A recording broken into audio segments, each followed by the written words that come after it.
Welcome to episode 3 of A Creation Stories podcast with myself, Christopher Smith. In this episode, I will present 2 creation stories from the Maori people. The first comes from crystalinks.com and is read here verbatim. The Maori creation story tells us how heaven and earth were once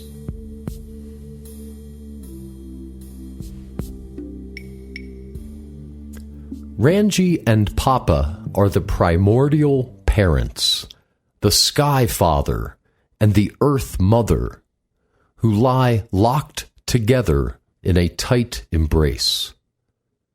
They have many children, all of which are male, who are forced to live in the cramped darkness between them. These children grow and discuss amongst themselves what it would be like to live in the light. Tumantuanga, the fiercest of the children, proposes that the best solution to their predicament is to kill their parents. But his brother Tane disagrees, suggesting that it is better to push them apart, to let Rangi be as stranger to them in the sky above, while Papa will remain below to nurture them. The others put their plans into action. Rongo, the god of cultivated food, tries to push his parents apart, and then Tangaroa, the god of the sea, and his sibling Haumea, the god of wild food, join him. In spite of their joint efforts, Rangi and Papa remain close together in their loving embrace. After many attempts, Tane, god of forests and birds, forces his parents apart. Instead of standing upright and pushing with his hands as his brothers have done, he lies on his back and pushes with his strong legs. Stretching every sinew, Tane pushes and pushes until with cries of grief and surprise, Rangi and Papa are prized apart. And so the children of Rangi and Papa see light and have space to move for the first time. While the other children have agreed to the separation, Tawehiramate, the god of storms and winds, is angered that the parents have been torn apart. He cannot bear to hear the cries of his parents, nor see the tears of the Rangi as they are parted. So he promises his siblings that from henceforth they will have to deal with his anger. He flies off to join Rangi, and there carefully fosters his own many offspring, who include the winds, one of whom is sent to each quarter of the compass. To fight his brothers, Tawehiramate gathers an army of his children, winds and clouds of different kinds, including fierce squalls, whirlwinds, gloomy, thick clouds, fiery clouds, hurricane clouds, and thunderstorm clouds, and rain, mists, and fog. As these winds show their might, the dust flies, and the great forest trees of Tane are smashed under the attack and fall to the ground, food for decay and for insects. Then Tawehiramate attacks the oceans, and huge waves rise, whirlpools form, and Tangaroa, the god of the sea, flees in panic. Punga, a son of Tangaroa, has 2 children, Ekatare, father of fish, and Tute, the ancestor of reptiles. Terrified by Tawahiramate's onslaught, the fish seek shelter in the sea, and the reptiles in the forests. Ever since, Tangaroa has been angry with Tane for giving refuge to his runaway children. So it is that Tane supplies the descendants of Tumatewenga with canoes, fishhooks, and nets to catch the descendants of Tangaroa. Tangaroa retaliates by swamping canoes and sweeping away houses, land, and trees that are washed out to sea in floods. Tahirimate next attacks his brothers Rongo and Hawamia, the gods of cultivated and uncultivated foods.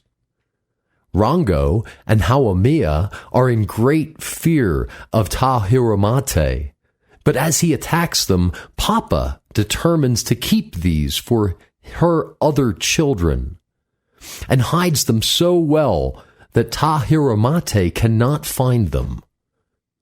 So, Tahirimate turns on his brother, Tumatoenga.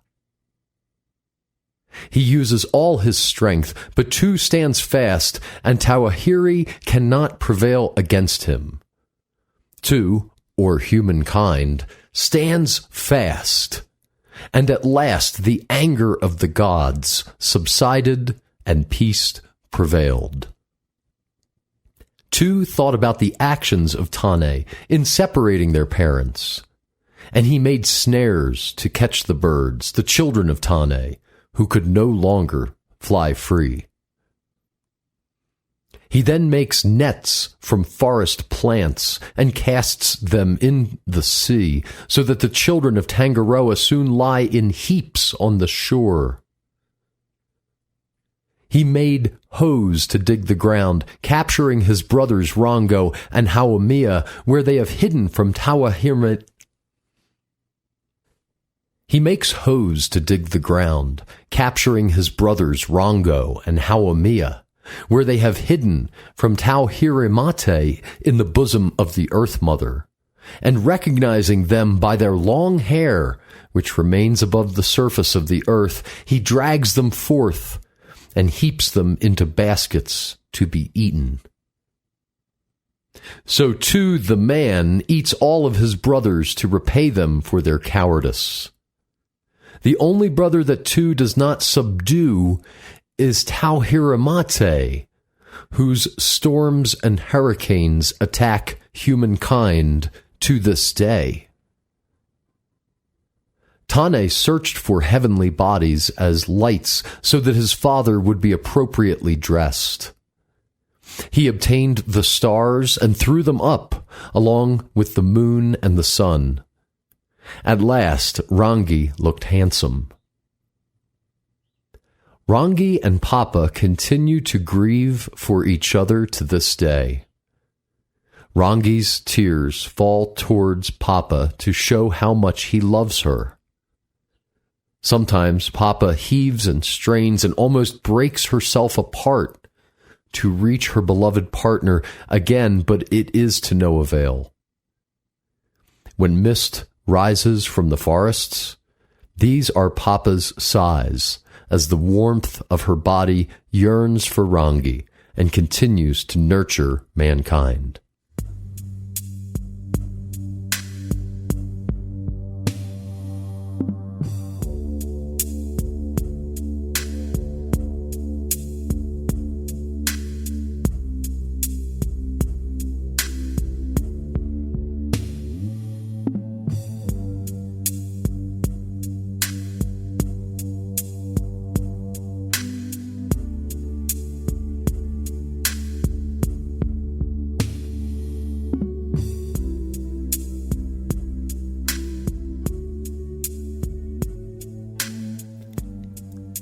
The second creation story presented in this episode is taken from railsback.org, where is presented the 1956 George Gray retelling of the Maori creation story. George Gray's version of this story was published in 1956 in the book Polynesian Mythology, edited by William W. Byrd. This text will be repeated verbatim as presented at railsback.org. This Maori story explaining the origin of nature and humanity was compiled by Sir George Grey in the 1840s and 1850s, when he was British Governor of New Zealand. Faced with the need to communicate with Maori tribes then in rebellion against British rule, Grey compiled the tales to which many chiefs alluded in their negotiations with him. Grey's compilation was published in Maori in 1854 and in English in 1855. The separation of heaven and earth. All humans are descended from one pair of ancestors, Rangi and Papa, who are also called heaven and earth. In those days, heaven and earth clung closely together, and all was darkness.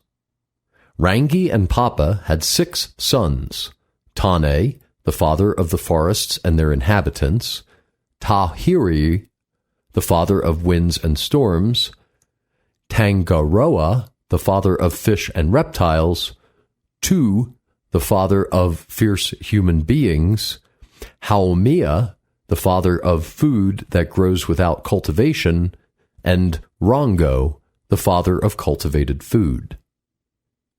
These 6 sons and all other beings lived in darkness for an extremely long time, able only to wonder what light and vision might be like. Finally, the sons of heaven and earth decided something must be done. Tu, the father of fierce human beings, urged his brothers to slay their parents. However, Tane, the father of the forests and their inhabitants, argued that they should separate their parents, making Rangi the distant sky over their heads and Papa the earth close to them like a mother.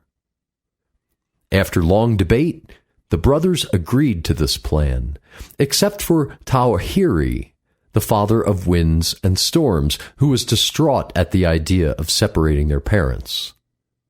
The other brothers nonetheless proceeded with their plan. Rongo, the father of cultivated food, rose and struggled to separate his parents, but he could not. Tangaroa, the father of fish and reptiles, also struggled, but could not tear them apart. Haumea, the father of food that grows without cultivation, had no better luck at separating their parents. Tu, the father of fierce human beings, likewise failed. Tane, the father of the forests and their inhabitants, slowly rose up and struggled, but with little success. Then he put his head against the earth, and with his feet against the skies, slowly pushed them apart. His parents cried out in anguish, asking how their sons could do this. But Tane pushed and pushed until the sky was far above. As light spread across the earth, the multitude of humans that Rangi and Papa had parented were revealed.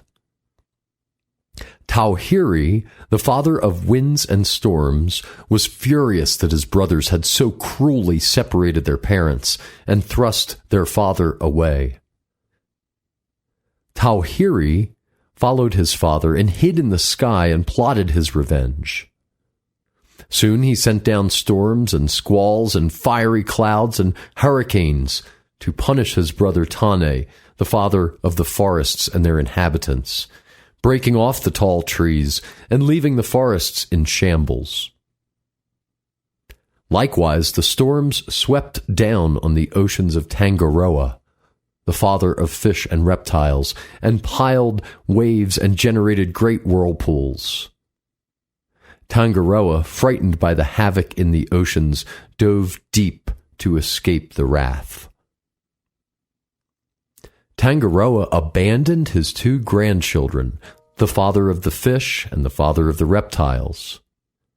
The fish and reptiles were left not knowing what to do, and they debated how to escape the storm.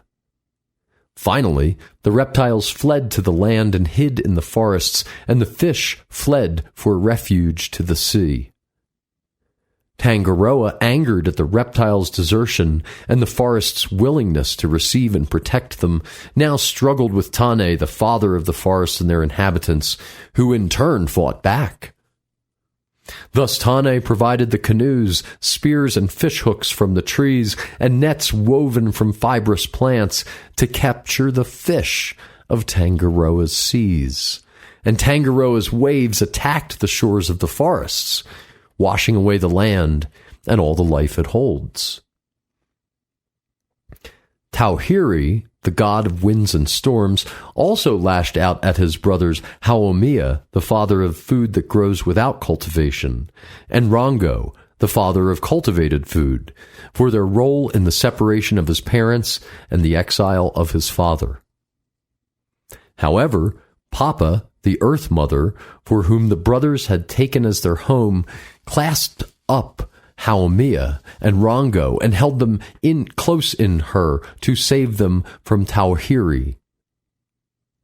Only two, the father of fierce human beings, withstood Tauhiri's wrath as the winds and storms attacked. Two was impervious, having planned the death of their parents and having been abandoned by his brothers on the earth.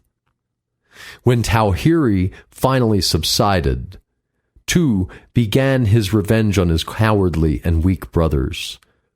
First he turned to Tane, the father of the forest and their inhabitants, both because Tane had abandoned him and because he knew Tane's offspring were increasing and might ultimately overwhelm Tu's human progeny. Taking the leaves off the wanak tree, he made them into snares and hung them in the forests, where he caught Tane's offspring and subdued the forest.